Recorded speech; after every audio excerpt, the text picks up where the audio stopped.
नमस्कार. पंतप्रधान नरेंद्र मोदी यांची वाह करून अमित शहा यांना लक्ष करायचं अशी नवीन रणनीती विरोधी पक्षांनी आखली आहे का? कारण मागच्या एक दोन दिवसांमध्ये त्या प्रकारच्या इंडिकेशन्स मिळत आहेत.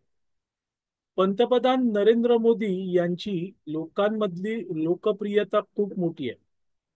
मोदींना काही म्हटलं किंवा त्यांच्यावर टीका केली तर देशातली जनता ही नाराज होते आणि निवडणुकीत आपली जागा दाखवून देते. हे विरोधी पक्षांनी जाणलेलं असावं. कारण आतापर्यंत हेच विरोधी पक्ष सातत्याने मोदींवर टीका करत आलेले आहेत आणि त्यामुळे देशातली जनता नाराज आहे. आणि त्या जनतेने मग विविध राज्यांच्या विधानसभा निवडणुका असो किंवा लोकसभा निवडणूक असो, त्यामध्ये या विरोधी पक्षांना त्यांची जागा दाखवून दिलेली आहे. हे विरोधी पक्षांना उशिरा कळलं असावं. कारण आता मात्र विरोधी पक्ष हे मोदींची तारीफ करतायत. मात्र त्याच वेळेस हेच विरोधी पक्ष अमित शहा यांना दोष देत आहेत. याच्यात एक दुहेरी रणनीती असू शकते आणि ती म्हणजे मोदी आणि अमित शहा यांच्यामध्ये वितुष्टता निर्माण करण्याची.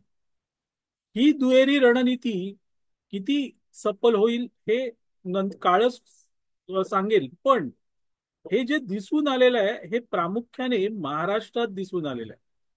तुम्हाला आठवत असेल मित्रांनो की शिर्डी येथे भाजपचं अधिवेशन होतं आणि त्या अधिवेशनात अमित शहा यांनी शरद पवार यांच्यावर टीका केली होती. त्या टीकेला उत्तर देताना शरद पवार यांनी अमित शहा यांना तडीपार असं संबोधलं होतं. आणि ही टीका अक्षरशः जिवारी लागणारी टीका होती.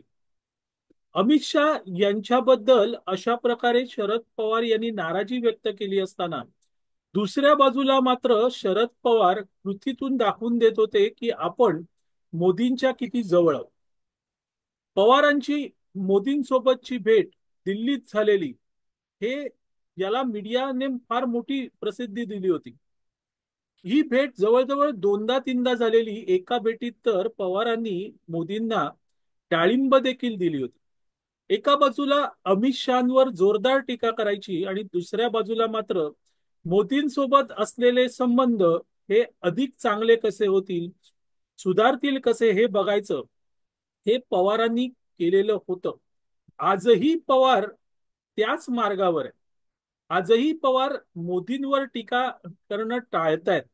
पण अमित शहा यांना मात्र लक्ष करतात. आता गुरु जर असं वागत असेल तर त्यापासून त्यांचा चेला हा स्फूर्ती तर घेणारच. आणि अर्थातच पवारांचा चेला म्हणजे दुसरं तिसरं कोण असणार, तर तो नक्कीच संजय राऊत असणार. संजय राऊत यांनी नरकातील स्वर्ग नावाचं एक पुस्तक लिहिलेलं. या पुस्तकात संजय राऊत म्हणतात की शिवसेना आणि भाजपचे संबंध मधुर होते. पण मी 100% सांगतो की अमित शहा यांच्यामुळे हे संबंध तुटले. या ठिकाणी देखील अ, संजय राऊत हे अमित शहा यांना दोषी ठरवत आहेत. त्यातच पुढे जाऊन संजय राऊत म्हणतायत की मोदी हे खूप चांगले आहेत, पण अमित शहा यांनी वाट लावलेली आहे. इथपर्यंत संजय राऊत म्हणतायत. जे गुरु बोललाय किंवा गुरुचं जे वर्तन आहे तेच वर्तन आपल्याला चेल्याकडूनही दिसतंय. एका बाजूला मोदींची प्रशंसा करायची, मोदींची वाहवा करायची, तर दुसऱ्या बाजूला अमित शहा यांना दोष द्यायचा. आणि हे एक नवीन राजकारण किंवा नवीन रणनीती ही महाराष्ट्रापासून सुरू झालेली आहे. कदाचित अन्य राज्यांमध्ये देखील आपल्याला काही दिवसांनंतर ही रणनीती दिसून येईल. याचं कारण स्पष्ट आहे मित्रांनो, की मोदींना आपण हरवू शकत नाही. मोदींची जनमानसात असलेली प्रतिमा आपण मिटवू शकत नाही.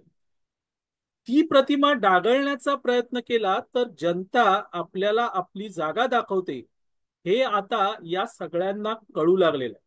त्यामुळे मोदींना जवळ करायचं, मोदींची वाहवा करायची, पण दुसऱ्या बाजूला मात्र अमित शहा यांना लक्ष करायचं अशी ही रणनीती आहे का?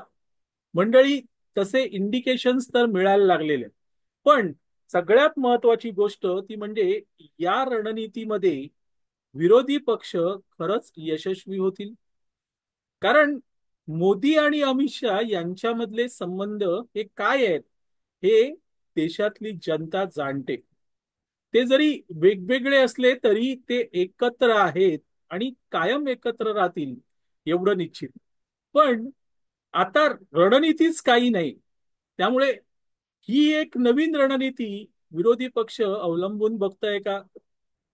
त्याचे परिणाम काय होतील ते आपल्याला काळाच्या ओघात जाणवतीलच. असो मंडळी, तुर्तास इथे थांबतो. मी आबा माळकर आपली रजा घेतो. आपल्याला हा व्हिडिओ आवडला तर लाईक करा, शेअर करा, लक्षवेधला सबस्क्राईब करा. धन्यवाद.